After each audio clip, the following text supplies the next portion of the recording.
My name is Sebastian Sorg. I'm from DOK.fest Munich. I'm head of industry there. And I'm happy to introduce you today to two highlights of our program from this year.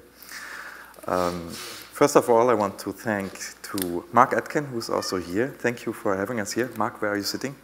Ah, there. Hi. So, mate, you gave us a lot of inspiration through the last years. We work at Documentary Campus and also here at DOK.fest Sheffield. Thank you. And of course, thank you, Dorothea, for having us, bringing us to Sheffield, because without you, we wouldn't be here for this year and the last year. So, just to give you an impression of where I'm coming from, I would like to show you our website, DOK.fest Munich. DOK.fest Munich is founded and run by filmmakers. So we had now our 30th anniversary this year. And so that's where I'm coming from in Munich. The festival is taking place in May, so you're all invited to come over and watch what we are doing there. We are showing 140 films, internationally feature-length films. And where is it? So I'm head of industry. Industry is called Doc Forum in Munich, and here it comes. So you can sign up for the newsletter and keep yourself informed. What we are doing is we have a program which is called Perspectives, with screenings and panels. We have a film school festival for newcomers, and of course a marketplace which is focused on German-speaking co-productions and international delegations. And we have a part for interactive media, and that's where Robin and Marco are coming from this year. So our interactive media highlights from this year's program. So what we're going to do this morning is we are presenting the two. First Robin from DOCMINE. We are presenting first DOCMINE and Videobooks with Robin, and then Marco Del Pra, and afterwards we'll have a discussion which you are all very welcome to join us with questions and, yes, the discussion. So I don't know why I'm not switching from here to there, because the shortcut is actually not working. Escape. Ja, Escape habe ich gemacht, macht er aber nicht. Robin? Yeah. Okay. Robin Burgauer.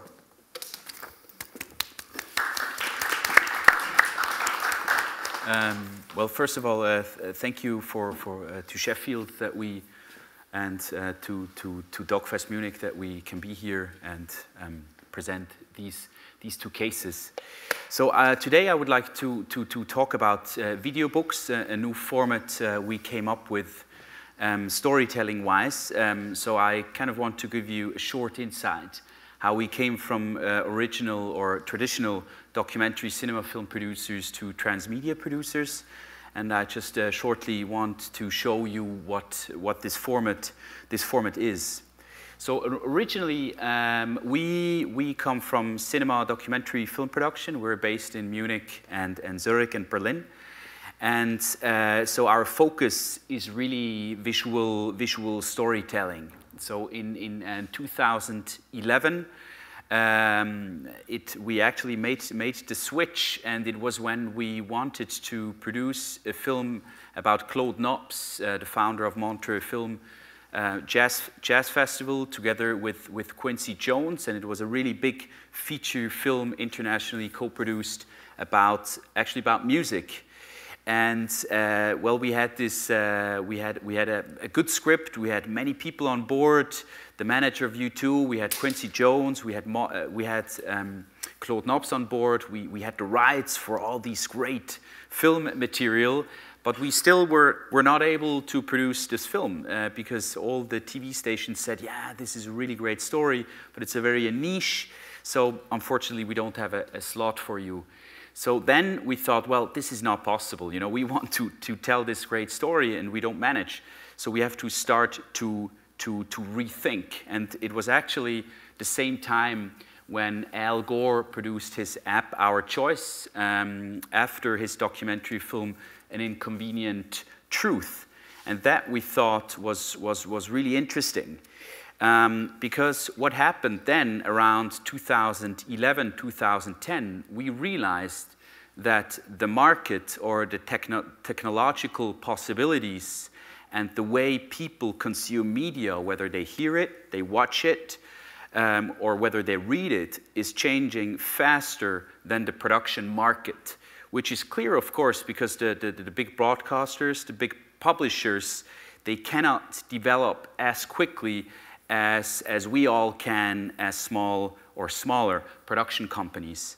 So that's when in 2011 we said we had to rethink, we have to kind of get out of this linear TV business. So we were thinking, our initial position was, how do we do storytelling in the future? How can we use mobile devices in the future? So especially tablets in the beginning.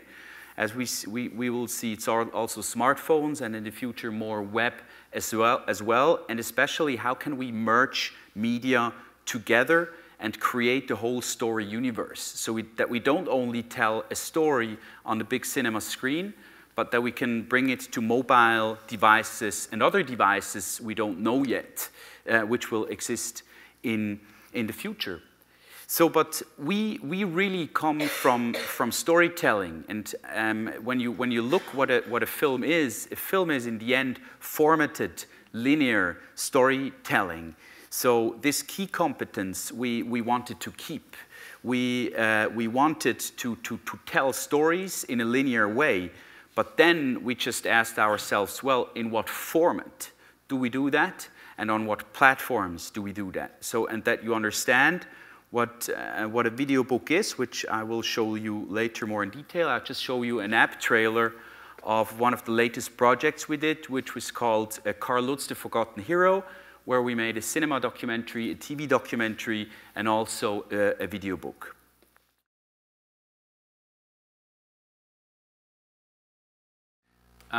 So that shows the idea behind it. So back then in 2011, we decided to open up a new business field in mobile and digital publishing. And what we do is, on the left-hand side, I will not talk about that today, is we do app design and conception as well, from interactive magazines for companies. We do apps for museums.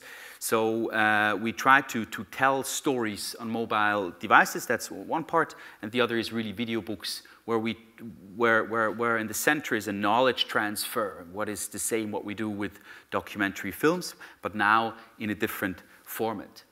So what we always say to publishers or broadcasters, I mean, in the end, it's all about rights. It's all about shelf life, actually, because the interesting thing is, many stories already have been told, you know, from the big pyramids to the fish in the deep down waters of the ocean.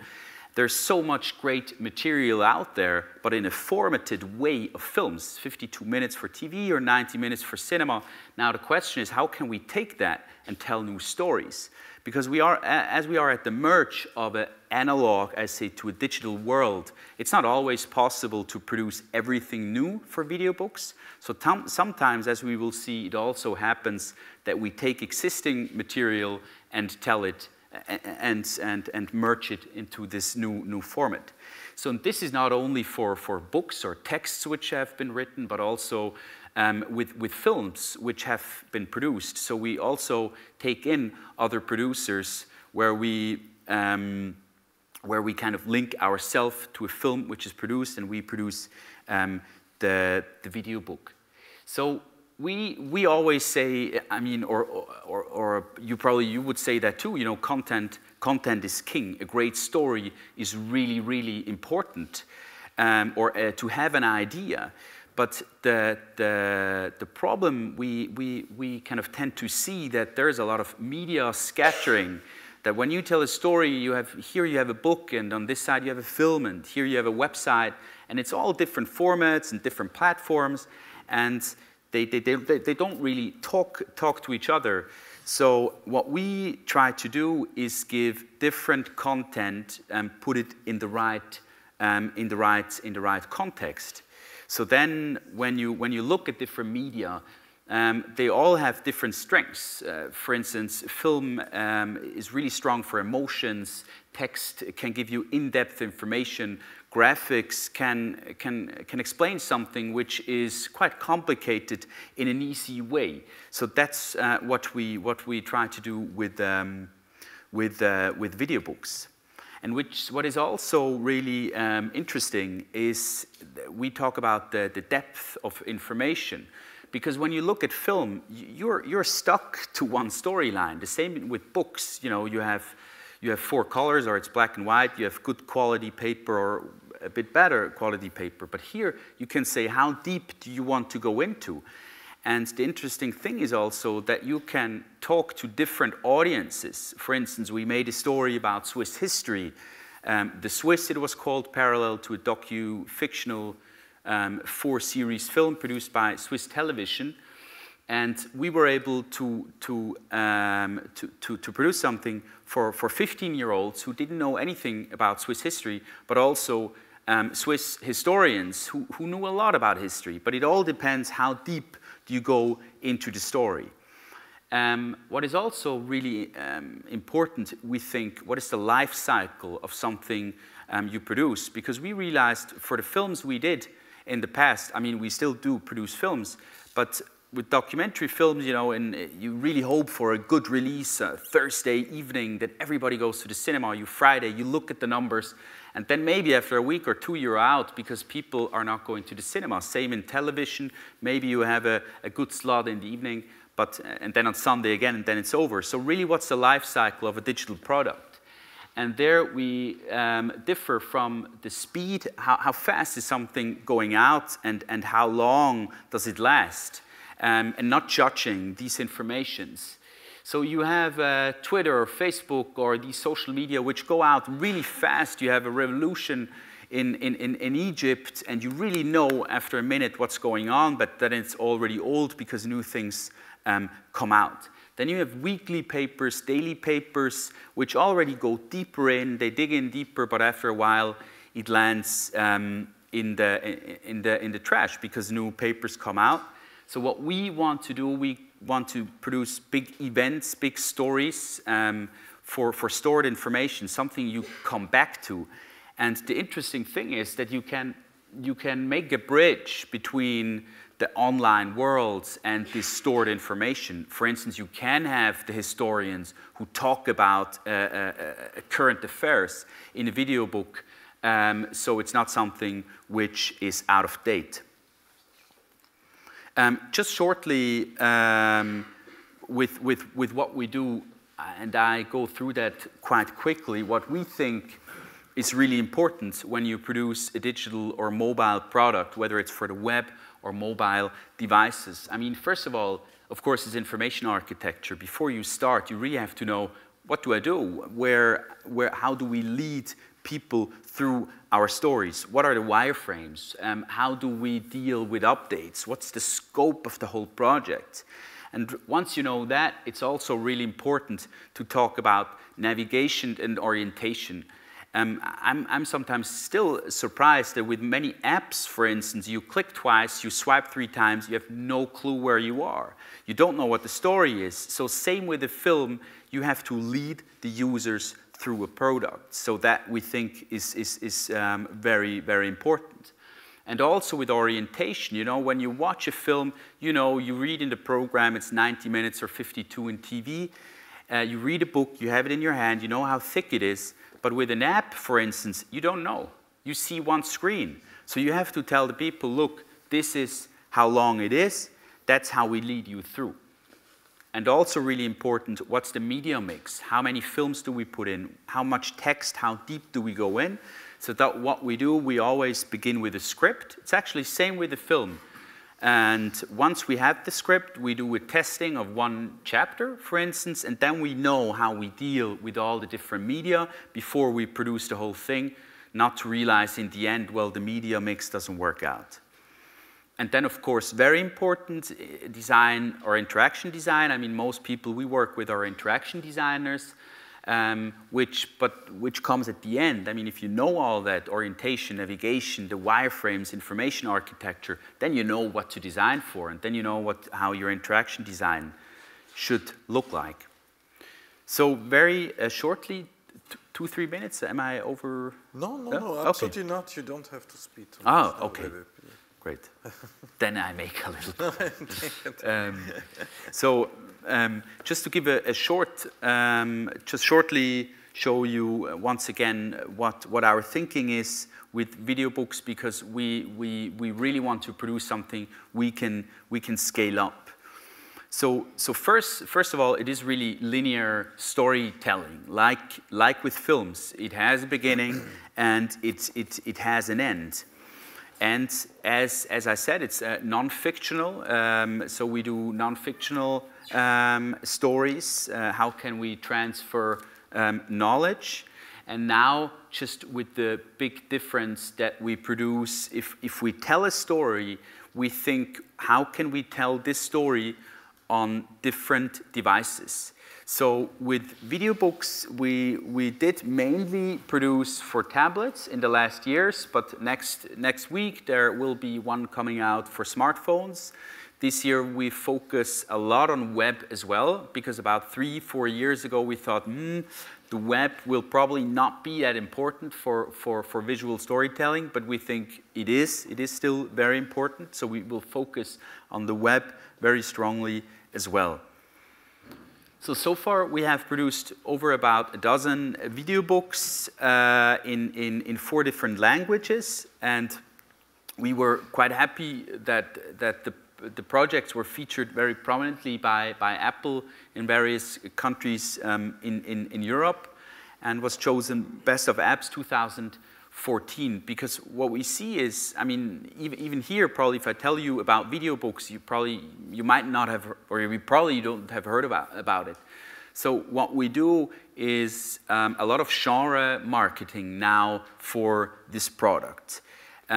Because what we do in the background, we build up a whole platform to give users over platforms in the web and for tablets one area where you find different Videobooks, whether it's science, whether it's history, whether it's children's book, but where you really know what to get. And so very shortly, I mean, distribution and marketing, of course, is really, really important, because the App Store is still, I would say, a bit crap, because you have bananas and apples and all different things at the same place where you don't really find anything. You don't really have individual recommendations. So we believe it's really important to know your users or customers. I mean, with cinema or television, it is really, really, you need to put a lot of effort in it to know who's really going to the cinema. But with digital projects, you really can know, you can scale it up, and because in the background there is a whole tool where we can see how people are using the things we produce. And also important, here on the right-hand side, you see something, it's a detail, but a sign-in button. It's called direct entitlement, which is also really important, that you can roll out projects for certain users. So if you know, well, somebody was interested in Swiss history, then he's probably also interested maybe in German history or English history. So we have pretty much all the domains worldwide for the web, and all the app names to scale this up. And in the future, we will much more focus on various devices. We roll out parallel. We have done a lot for tablets and now smartphones, but in the future we want to, or beginning this year, we want to, as I said, focus a bit more on the web as well, to do multi-format solutions and all multi-platform solutions, but all with the same thinking. It's linear storytelling and it's non-fictional. So this is my last slide, just very shortly, because of course people are always asking, well, how do you do that with recoupment?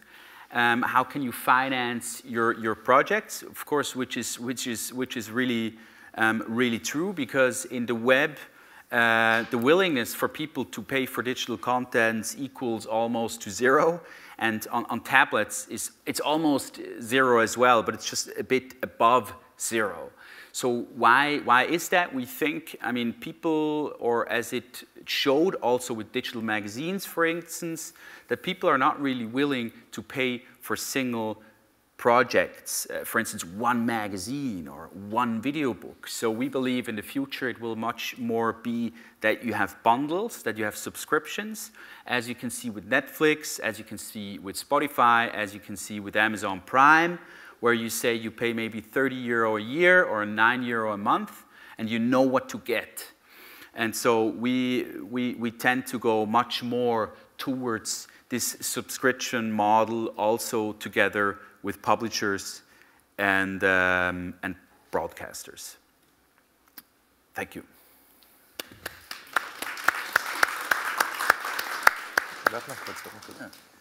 Robin, thank you very much.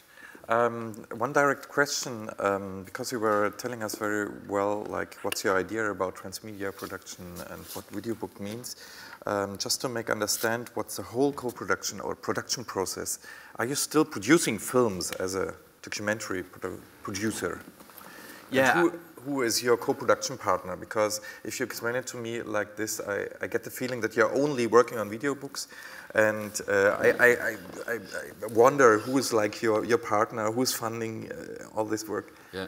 No, we still do. We still produce films. There were also 3 films coming out this year. We produced, but parallel, we most of the time always produce a video book as well. And our co-production partners, it's mainly broadcasters, but it's also publishers, because we try to get out of this only film thinking. Now, I mean, the game changed. You can collaborate with anybody you want. For instance, we do apps for museums. And so maybe the initial project doesn't need to be a film. Maybe the initial project is an app we're doing for a museum, and then you have all the knowledge, you did all the research, and then you realize, oh, this is really interesting. Why not make a film out of it? So from co-production partners, it's really different, but it's still, of course, with video books, very strongly public broadcasters. So it's you're on one side on different markets, really, like in a publishing market and on a broadcasting market, and on the other side, that's an interesting part of it. The documentaries are produced with Swiss broadcasting companies, for example. On the other side, the video book is an international distribution, so yeah. You can also go international with a Swiss film production on the one side. Yeah, absolutely. I mean, of course, you can also, with apps, you can say very specifically where you want to roll out. But now, I mean, borders don't really, they don't play an importance anymore. It's really easy to tell a story for an international audience, where before you were really set to your land borders, which also, of course, makes it very interesting as well for broadcasters. Of course, then the next question is right clearance. But if we produce our own stories, then the rights are with us, then it's absolutely no problem to tell the story international for all app markets. Yeah. And in case of Karl Lutz, for example, so you were producing this one feature-length documentary for Swiss television. So you get the funding, or like the co-production money for the film on the one side, but for the video book, where's the money coming from? For that case, we had multimedia funding from Swiss Television. Swiss Television has a specific pot for new multimedia projects. So we had some funding from there. We had some funding we took where the film was funded, because you produce it parallel. You know, I mean, the film, we take clips out, which is part of the film, so that was that we were able to do. And we also had institutions who funded us, who were interested to tell this to tell this story, institutions who are linked to Holocaust issues. And last question, now that you have released 12 video books, and you were working for 6 years now on or how long are you working on video books? About 3 years. 3 years, all in all. How do you gather knowledge about your audience? Like, what's your experience about what people really want or understand, or how they? Yeah, I mean, that's a good question. I mean, what is really interesting, because we work we work very closely together with Adobe, and the solution we work with has in the background, you can track everything. I mean, you don't know that Peter Müller has downloaded this specific app. You don't know it on the individual basis, but you know it on the mass. You know how much time they spent there, how much downloads you have, what videos are seen, where people go out, what they read, how they navigate. You know everything. You can read out everything. So we learn a lot from that. And from that, you can adopt the next projects we are producing. And we also try in the beginning, we didn't do that very much, but to have how do you say, when before you roll out, you give the video book to test the audience, how they navigate, how they orientate, how they really understand the story. So that we do more and more now. As we do new projects. And why are you working with Adobe? Because you are working with Adobe on the creation of eBooks, or? Well, we work with Adobe because from the beginning we wanted to have a technical solution which makes it possible to be scalable. If we go into native programming for every single project we do, then it will be the initial costs for every project will be enormous.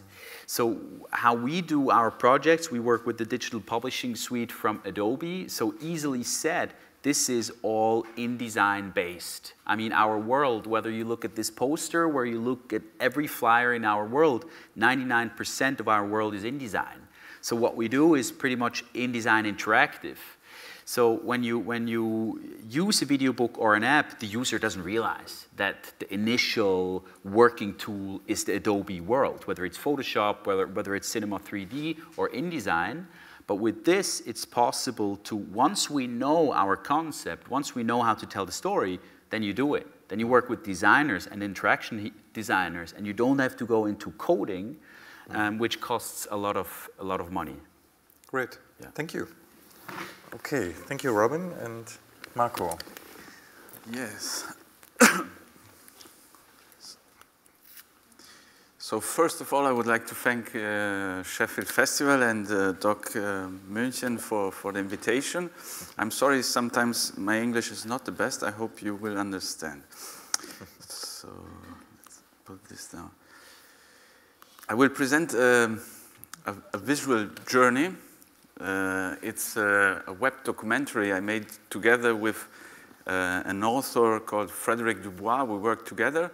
We had the idea together, and it was not an assignment, it was our personal project. So to make it brief, to describe it briefly, it's a story about a little village in Germany that will probably disappear in 2025 because beneath, under the ground of this little village, there is brown coal. They found out that there is a lot of brown coal, and so probably this village will disappear, and we wanted to document the situation inside this village because the people of the village, they are living in a sort of transition, and they are like a metaphor of the German energetic transition that is happening right now. Germany decided to go not use atomic energy anymore, so they want to use almost only sustainable energy. But for doing this transition, they really need to use all the coal they still have in this region near the Polish border.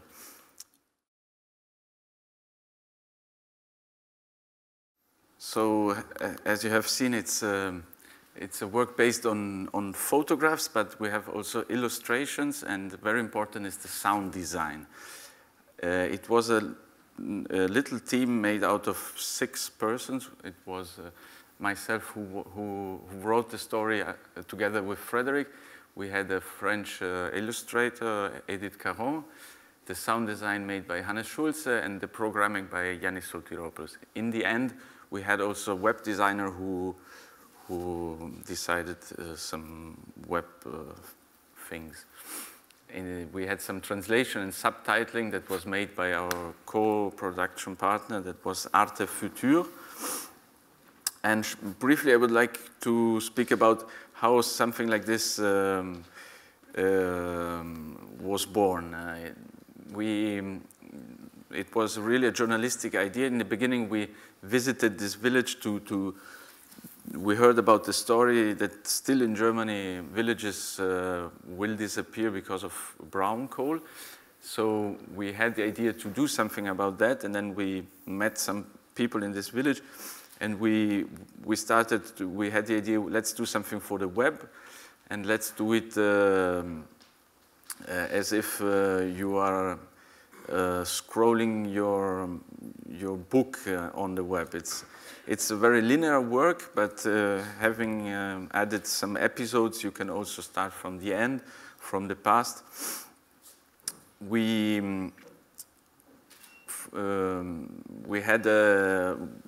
worked very classical with a storyboard. We made a prototype. We made many prototypes, and then to arrive at the final product, the project changed very much.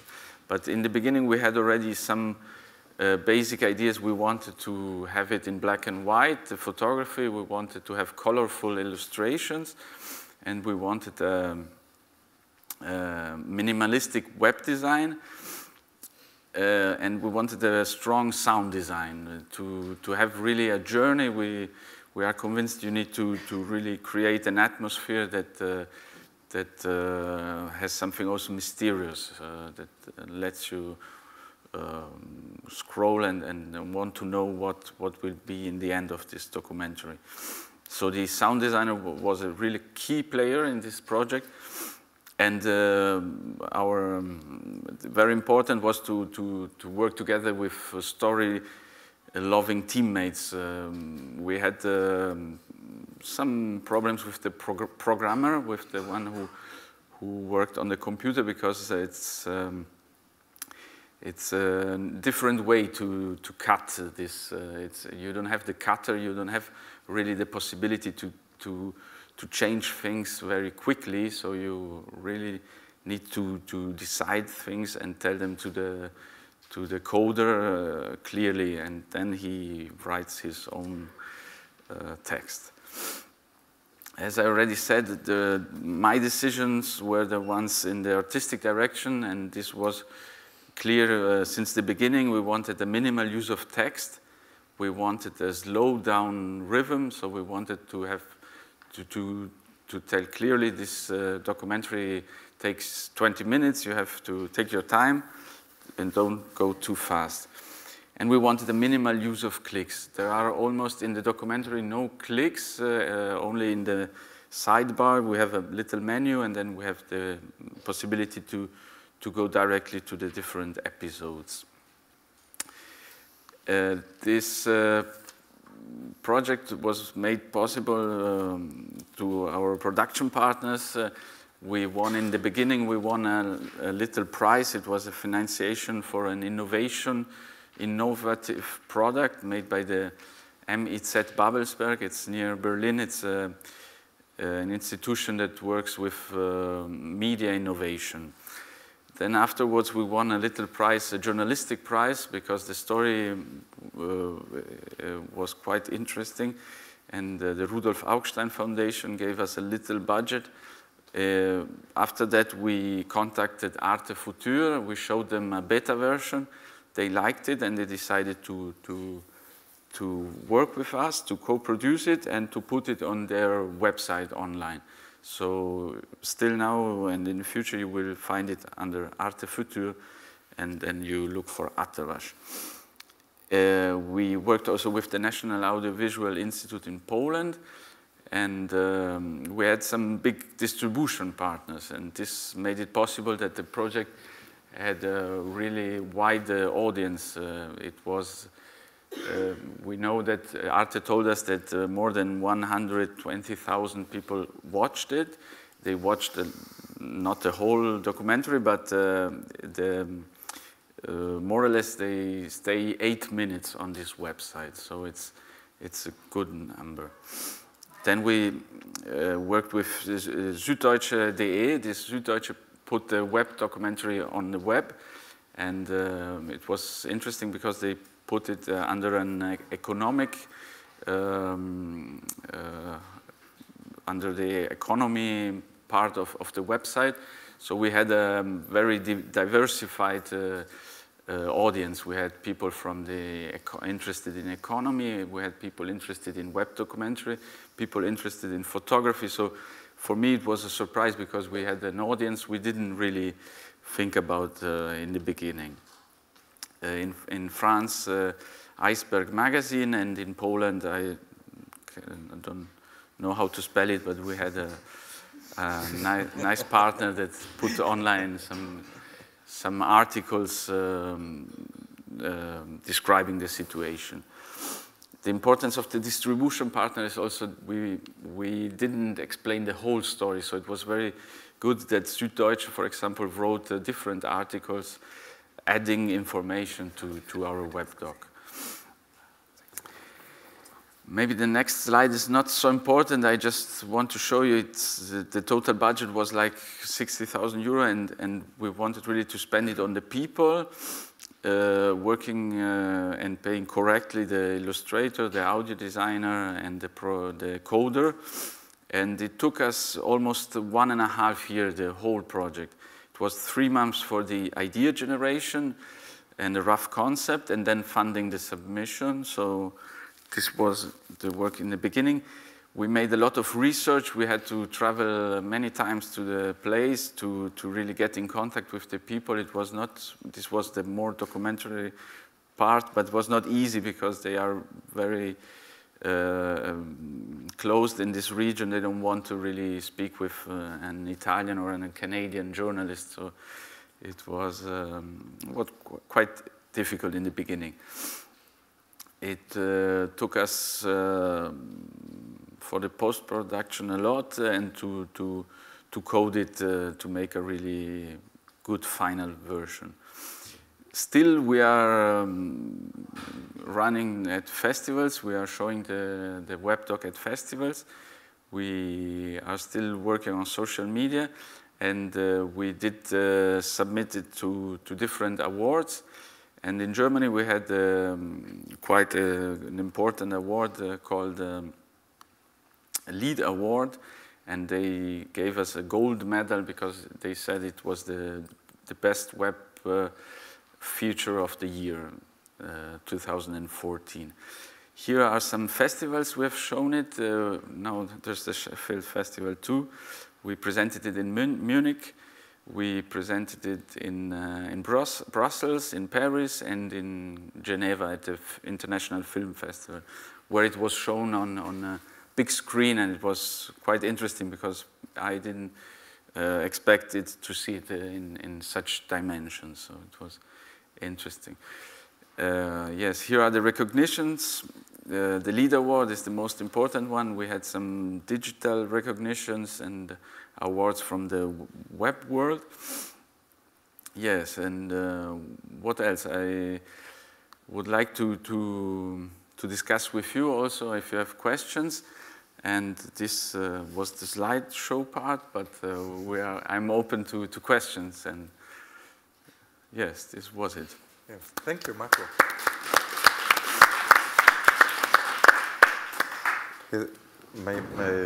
So yes, you come back. I can come back. My first question would be like, how did the project change from the first part until the end product? Because it was such a pioneering thing. it's really difficult in the beginning to have an idea how it will look like, because the coder can change a lot of things. He can also give you some new ideas, hints. We had an idea to do something scrollable. We wanted to do a scroll doc. We wanted to have it in black and white, so some things remained until the end. What did change were the characters, as typical in documentary works. In the beginning, you don't know what they will tell you, what you will get out of their opinions, and so this did change probably because in the beginning we wanted to do a more political work or a more a work describing more the energetic transition in Germany, the decision to go out of this atomic energy. But in the end, it has become a more poetic, let's say, work, because we recognized that the mood of this village and the mood of the people it has something of a soul. The village and the soul is suffering, and so we wanted to describe this sensation. So it's like a sentimental, romantic. So you began at first with a scroll docu because you wanted to tell a journalistic story and to invite people to explore this world. So that was the idea why you wanted to finish on a mobile device with this story and with the scroll doc. Because I mean, this film would be like work as a film. Yes. Now the idea, me and my friend Frederick, we did already work together. I'm a photographer, so I made the pictures and he wrote. But we wanted to do something, we wanted to find like a new format. We wanted to tell a story in the internet and to show a lot of pictures, but to show them in a way that you don't really realize that it's about photography. We wanted to mix it up really with illustration and sound to have a feeling of time passing by, because this village, the time passes and things are changing. In future it won't be anymore. So it's an important document to frame it, to make a photograph it. And probably we recognized it will be also important for the future when the village won't be anymore. So we had this idea to do it in the beginning for tablet. In reality, we wanted something like a book, like a scrollable book. It's made for tablet too. You can see it on tablet, but me personally, I like it most on desktop. It works best. It's an interesting link between you both, because the funny thing is that what always is stunning me is that you are a guy who's an artist, who's like really very deep into photography, and as an artist, I would expect that you want to see this like on the biggest screen, or maybe as a print on the wall, or in any way that it's long-lasting, but not like on the fastest device that people would like maybe experience in public transportation, or I don't know in which way. Because I mean that's the idea of mobile devices, that you can take it everywhere and just look at it. But things are really fast. And on the other side, it's a direct link to your idea of video books, because you have this longitude of formats. And you have these video books which should last longer, as you explained. So that's in a way that you came from different sides and have the same experiences or the same decisions. I learned very much from this project, and I must say I reached a wider audience than doing an exhibition or probably also doing a film. I don't know, but the possibility to really present it not only to the photographic world or to the design world or to the web doc world. So the fact that it's in the web lets you you have a wider audience, and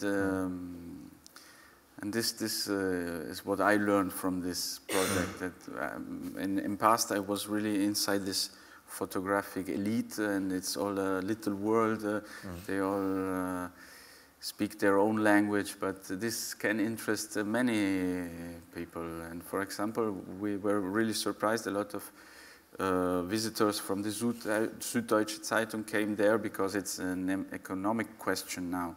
What will happen with Atterwasch? What will happen with these villages in Germany? Is it still possible to relocate them? So this was the positive thing after all. The difference between your projects is that you have an app, which is we can use it on different devices, but it's not meant that you can for a projection. It's meant that you also produce a film which can be projected at festivals, as your last film was projected at our festival. But Atterwasch, for example, is able to be projected like yes. on festivals. And did you have to produce different formats for like mobile devices and web and for the screen? We have 3 different versions. Also with audio and... We have also one for smartphone. Not every smartphone has enough power to really play it. But we made a smartphone tablet version and a desktop version, and we prepared. And in the end, in the Geneva Film Festival, we saw it on big screen. We don't really need high definition for these images because the distance from of the public to the monitor is huge. So it works. It works, and it's for me a surprise to see it in a theater or in a cinema. And I must say we made an autoplay version. You can click on a button and then it plays. You don't have to scroll all the time. It still could have been done better, but I believe in future web docs will have this opportunity to let them do it for you or as a slideshow. As a slideshow, but then it's really a slideshow. Here you can decide your own time. If you like one picture, you stay there more. If you want to hear what the character is telling you, you make a break. Or you come back to something. Or you come back. Navigate because there are some little gaming things. For example, we have sounds that change when you scroll, so you realize it after a little while that if you go back, you hear the sounds. So it's not obvious, but there's also in the end, in the past, there are some funny things, let's say, to not make it too dramatic and dark. So we played with animation and illustration, but in a subtle way. We didn't want to have it as a main focus. But that's what you both experienced, that content is king, as you said, context is queen, and the interaction is needed, and you need strong distribution partners. So you both use interaction. I mean, you were mainly working with interaction designers. Yeah, I mean, what we realized, or what I think is really interesting, how different devices are used in a different way, you know, whereas the smartphone, probably everybody sitting in this room has a smartphone, and when you take it out, most of the time you only have it in your hand for maybe a minute or 30 seconds. So you interact differently with a smartphone than with a tablet and then with the web. So I think it's really interesting to think about how to tell a story on which device. So for instance, on the smartphones, when we do our stories on smartphones, it has to be really quick. You have to access information points much faster than on the tablet, where you're maybe at home in bed or on the couch, and you go through a video book, and it's kind of a lean backwards medium. Whereas with the smartphone, you're on your way. It's a different way to interact. So, and these touch points we think is really are really interesting. You know, also in the web, you know, you have different opportunities to make people interact. Yeah. I believe this is just the beginning of the whole world, the possibilities. Our work is linear and it's, let's say, two-dimensional. You scroll from left to right or from up to down, but in my fantasy you can also do it three-dimensional. You can also go deeper and maybe show photographs or animation or videos in like in a tree form.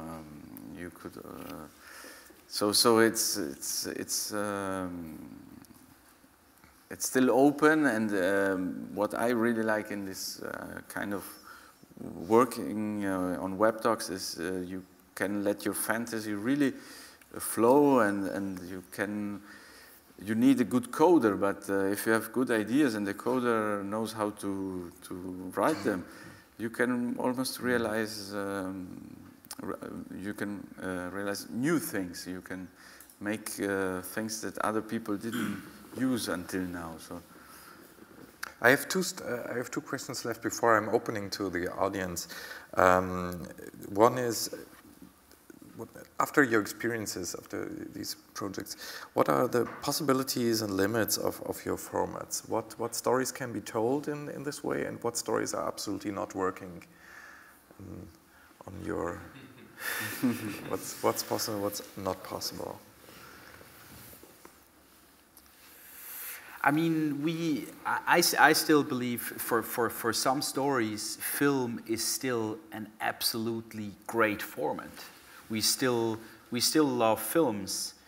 So I think if you want to tell a story which you want to be very emotional, where you want to reach personalities in a very, very personal way, and where you have a development of characters, that you get to know characters. You know, I mean, when you watch Breaking Bad or True Detective, for these stories where you really get to know the people, you go into their heads, then I would say film is still a really great medium, you know.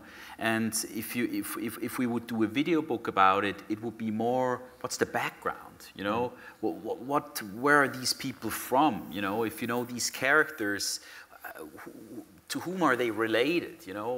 What is their biography? You can go beyond the picture. So it really depends, I think, what you want to tell. If you want to be very emotional and very attached to people, then I think film is still an absolutely great format. But if you want to go behind something, then what you, beautiful Atterwasch, a really great project, or like a Videobooks, it's maybe a better format. But it doesn't one doesn't replace the other, I think. I think it's difficult to go in depth to really make something with background information, because I realized people don't like to read too much, or they prefer to read a real newspaper or a magazine. But in the internet, this for me is like not a problem, but if you want to really do a journalistic work with a lot of background information, and you should use a lot of more text. And in our case, we didn't use text because my colleague was convinced that people don't want to really read when they have a web doc. I believe it too now, that text makes you afraid of too much time you will take to read it. And so probably for things like this, our format is not the best. But the important thing is to find really a partnership, for example, what we did with Süddeutsche, people who really add information, because our work doesn't really explain the whole story. There's much more to be told, and we cannot put it all into the web doc. And if you try to do it, often you have too many text boxes and things you visually really don't want to. So I believe it's not complete. It could be one day complete if you work more with audio, with interviews, but for some sort of works, film is still the best medium. For others, for example, in photography, they were convinced that slideshows would one day become the future. Now, photo slideshows don't really, people don't like them anymore, or they just click or take a look at the first 2-3 pictures. So this is, we could say, like a more a wider, bigger slideshow with limits, let's say. When did you decide to make it 20 minutes long? Because I mean, or is there a feature-length director's cut version? No. We decided when we had the interviews. We had a lot of interviews. We had also some other characters that are not in the web doc. So we worked a lot on these interviews and with the audio designer, and then in the end it was the audio part that decided the length of the whole documentary. For me it was difficult because we had to find pictures to fill 20 minutes. So I'm just in the end it was made all in analog. It's still analog photography. It was my decision to do a web digital documentary, but still to have this contrast, to have a grainy photography, to play with this artistic decision. So it's not an answer to your question. No. This is because of the content. It's not like you decided that 20 minutes is the appropriate time because you are thinking about your audience and how much time they want to spend on a subject like this. It's more like you were working on it, and yes. The decision came because of interviews. Yes, we knew at the beginning that it will be a huge work. We had much more audio files and much more pictures. And the environment, the distribution partner, Süddeutsche, was important in your case because it's the best place for you to present this work, and on this way you were finding a lot, like a really big audience, like an audience, really astonishing big audience. Astonishing big. For a documentary like this. And you're still fighting with the Apple store because you have to wait until it's just adapting, or... Yeah, I mean, with apps, I think there's about 60,000 apps coming out every month worldwide in the App Store. So you're one of 60,000 which need to be found. So, I mean, many people fight with this matter. How is your project really found in the App Store? That's why we try as well as you did to work together with great partners.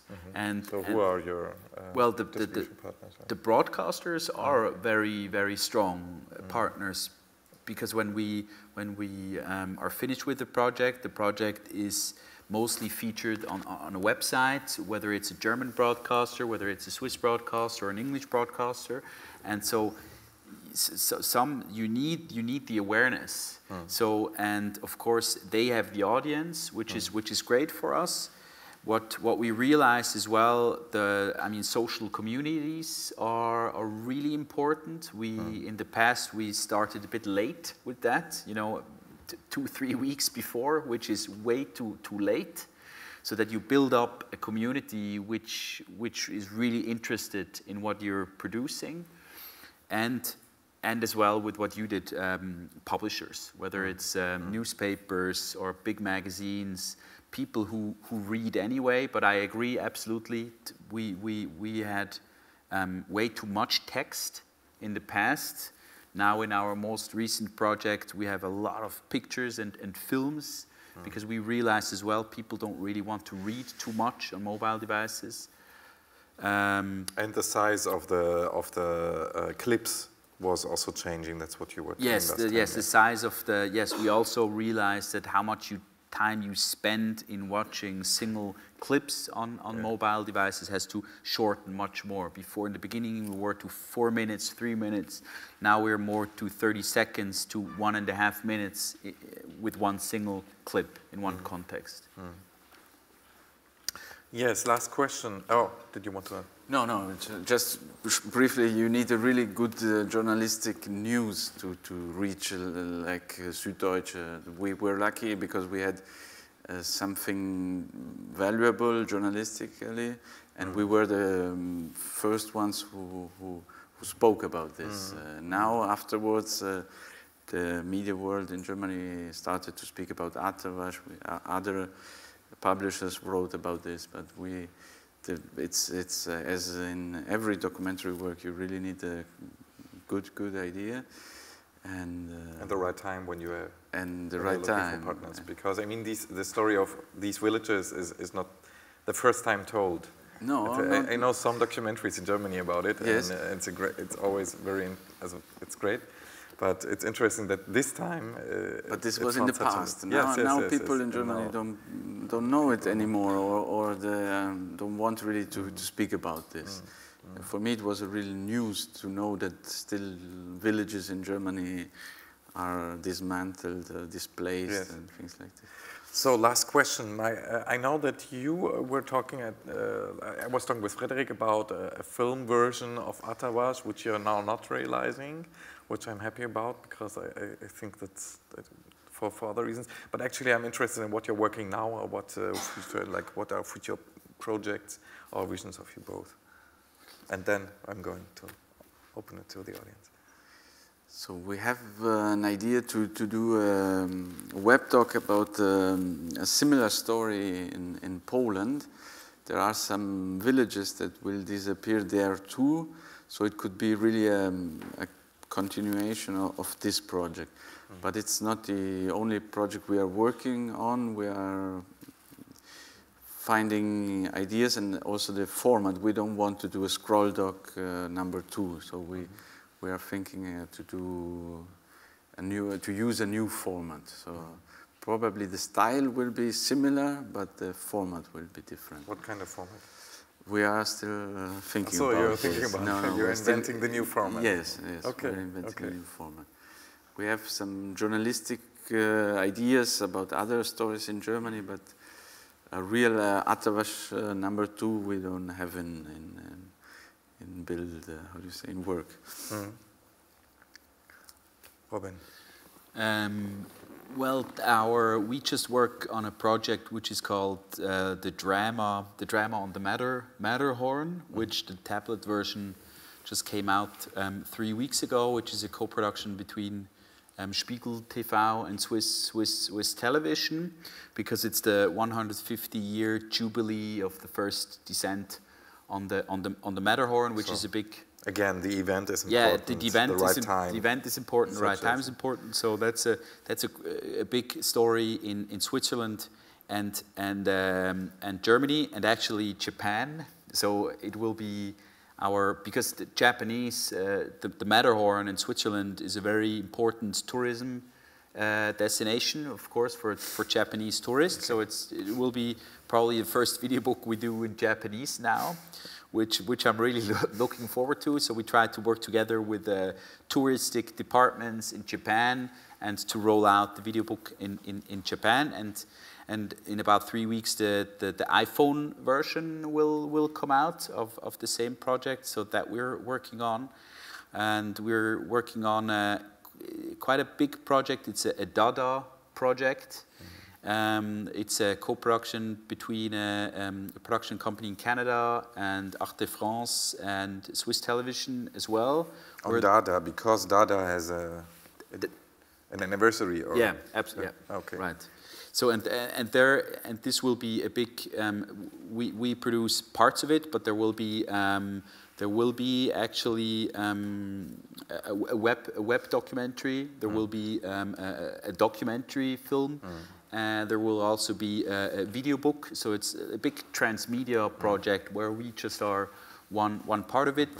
And we are releasing the English version of Karl Lutz soon, because we really would like to tell the story in the United States and England as well, because we had quite some awareness for the subject here in Europe. Great. Okay, so now it's on you. Who has questions? I'm pretty. So I saw one first question there, and then you. Is that right? And then you and you. Okay, please.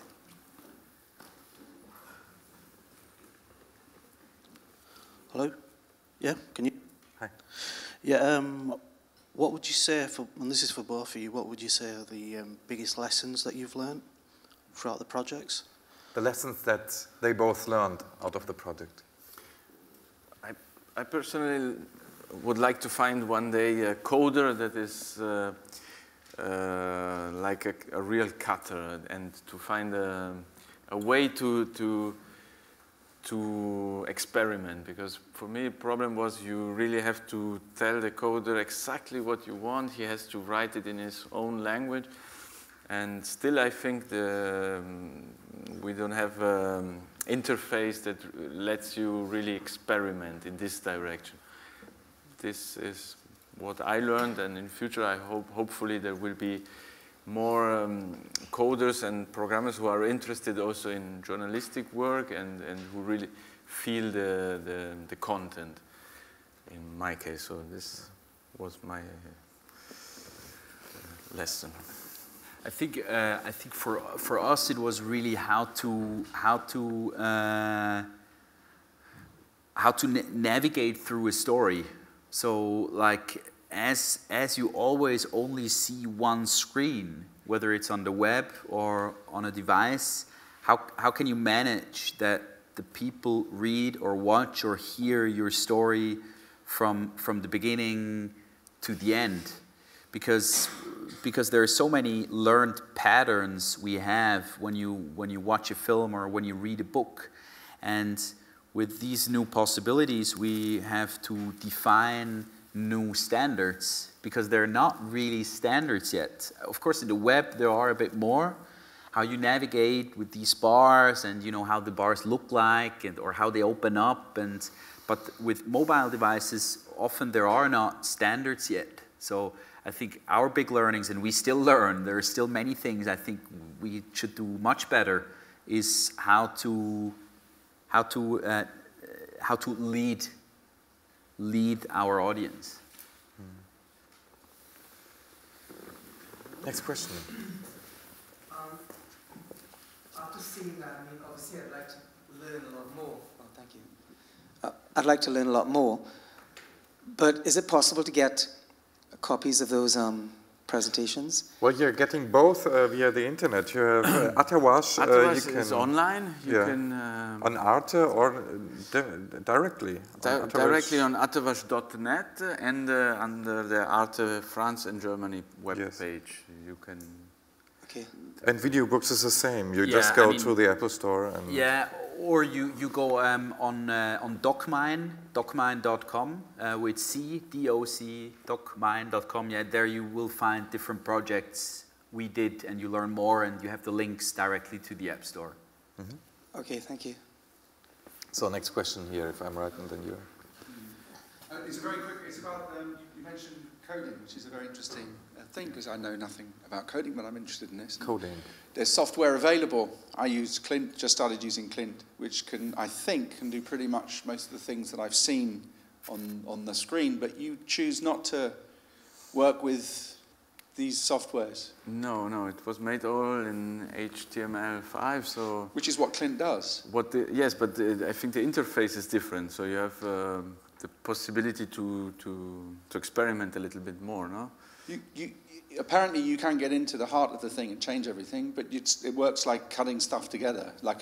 I'm a traditional filmmaker trying to do this stuff, and the scrolling thing and the way things will evolve and move and how you move from one bit to the next. It seems to be pretty much, but I'm not sure because I've just started, so I don't know. We didn't work with Clint. No. I would like to. I don't have experience. I was just wondering if there was a reason why you chose not to look at those. No, it was the coder who decided how to do it. But yes. We went to a talk the other day. Yes, I was there yesterday, that's right. Yes. But what I miss, for example, in past there was this Flash, and in Flash you could really move things, change things, and it was like more cutting, like a cinematic way. Yeah, probably it's I think that's very sympathetic for us as filmmakers, because I would rather decide my editor because he's an interesting person, or I'm getting along with him and I'm happy understanding than because of the system. I mean, I never went to an editor because he was working on Avid or on something else. Yeah, that kind of leads on to my question. It's actually. really Yes. good. It's a good. It kind of leads on to my question, which is for Robin. Really, you have decided to work with the Adobe Creative Suite. I mean, have you found? And obviously, you didn't. You worked hand coding. I mean, do you find yourself restricted by the Adobe Creative Suite, Robin, or do you find it can do everything you want? If I feel distracted. No, restricted. Restricted. Like limited. Sorry, restricted. Actually, yes, now we do, because.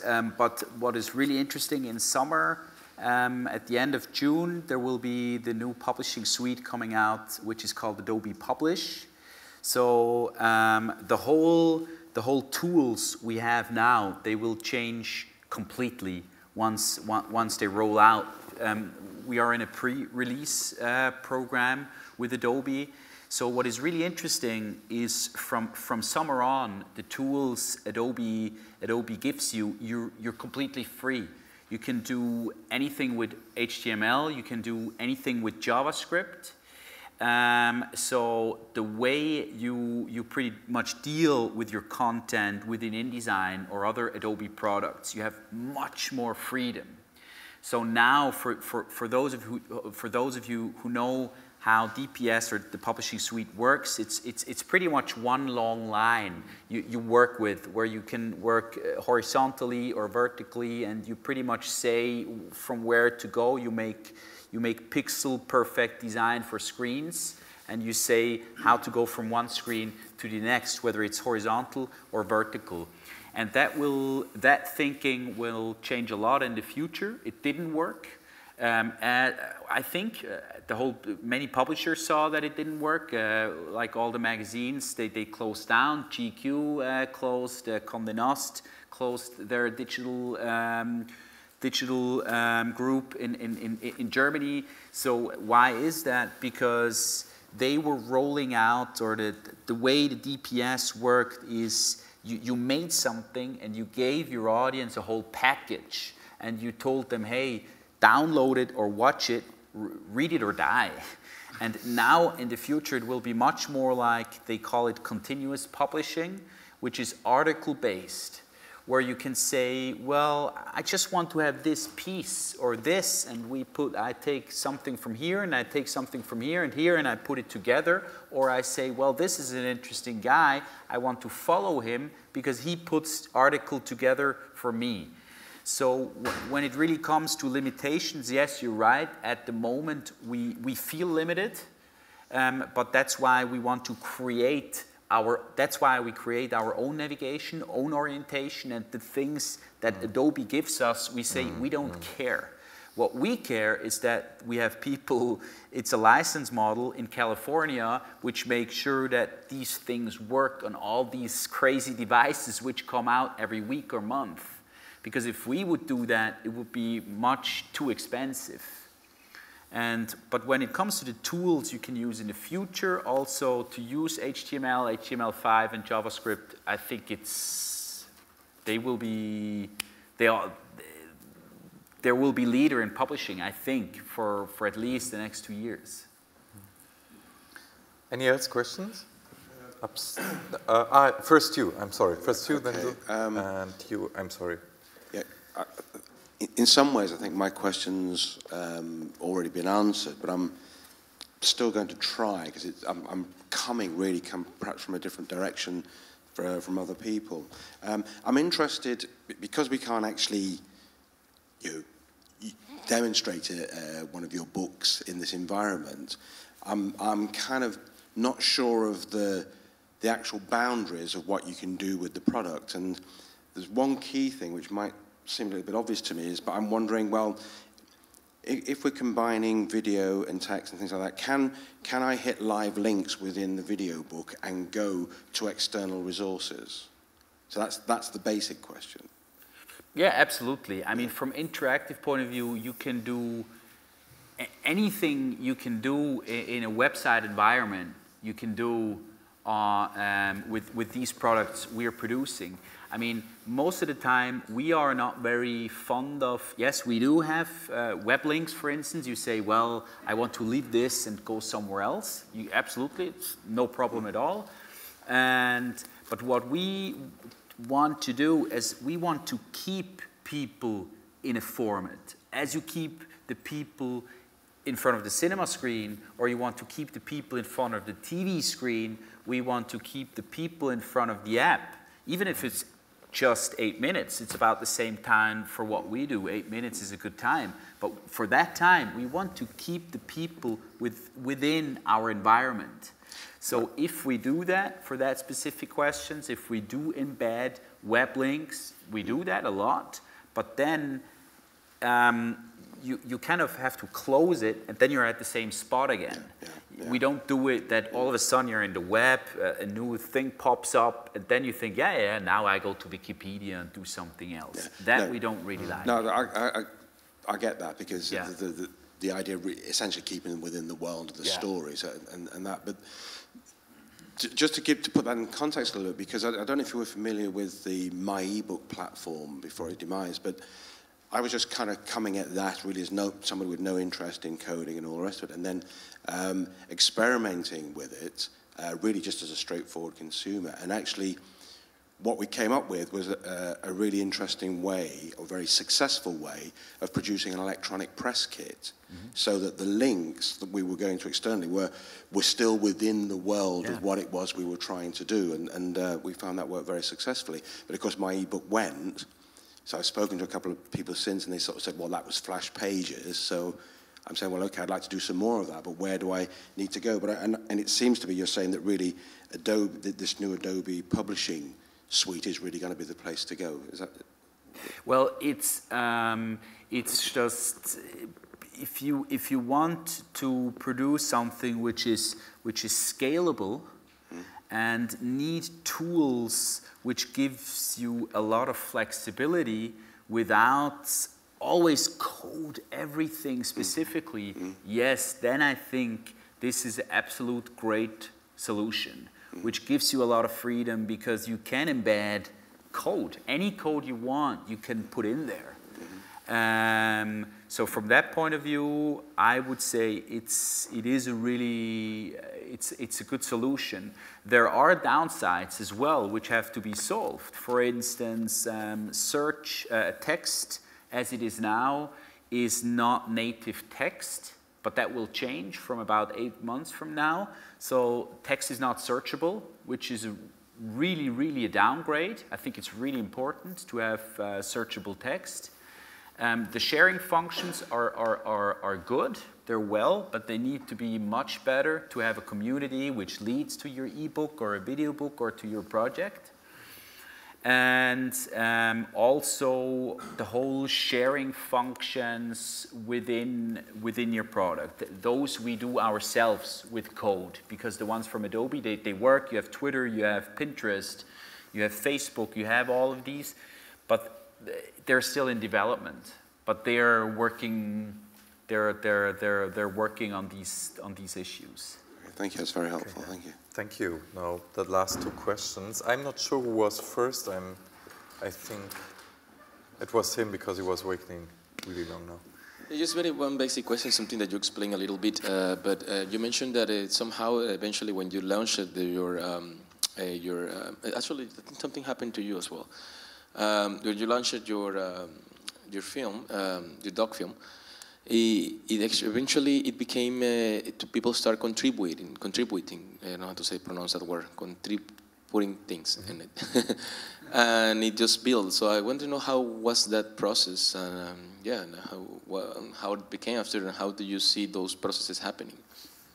You mean the people in the village that contributed? No, you said that afterwards, after you had it ready, you mentioned something like in one phrase that then people start putting things on it, like suddenly it became something bigger than you expected.